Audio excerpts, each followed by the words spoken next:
ఇప్పుడు ఇది చూడండి, మదర్ ఆఫ్ ఆల్ డీల్ తర్వాత ఇప్పుడు ఫాదర్ ఆఫ్ ఆల్ డీల్ వచ్చేసింది. భారత్ మరియు అమెరికా మధ్య కొత్త వాణిజ్య ఒప్పందం కుదిరిందని డొనాల్డ్ ట్రంప్ ప్రకటించారు. ఇందులో భారతీయ వస్తువులపై పన్నును అంటే టారిఫ్ని 50% నుండి 18%కి తగ్గిస్తామని అమెరికా హామీ ఇచ్చింది. అలాగే అమెరికన్ ఉత్పత్తులపై ఉన్న పన్నులు మరియు ఇతర అడ్డంకులను 0కి తగ్గించడానికి భారత్ అంగీకరించింది. ఇది చాలా పెద్ద మార్పుగా కనిపిస్తుంది, ఎందుకంటే భారత్ ఎప్పుడూ తన స్వదేశీ పరిశ్రమలను రక్షించుకోవడానికి ఎక్కువ పన్నులు విధిస్తుంది.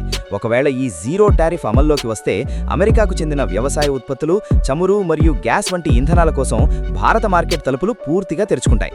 ప్రధాని మోదీ రష్యా నుండి చమురు కొనడం ఆపేసి అమెరికా నుండి ఎక్కువ ఇంధనాన్ని కొనుగోలు చేస్తారని ట్రంప్ పేర్కొన్నారు. దీనిని ఉక్రెయిన్ యుద్ధ ఆంక్షల కోణంలో చూస్తున్నారు. కానీ అసలైన ట్విస్ట్ ఇక్కడే మొదలవుతుంది. భారత్ ఇప్పటివరకు ఈ జీరో టారిఫ్ను అధికారికంగా ధృవీకరించలేదు. అలాగే రష్యా చమురు విషయంలో ఎటువంటి గట్టి హామీ ఇవ్వలేదు. వాణిజ్య దౌత్యంలో ఇలాంటి ప్రకటనలు కేవలం ప్రాథమిక అంగీకారాలు మాత్రమే.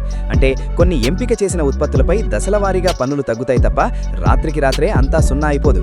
హెడ్లైన్స్ చూడడానికి పెద్దగా ఉన్నా పూర్తి వివరాలు వెల్లడయ్యే వరకు ఇది కేవలం ఒక రాజకీయ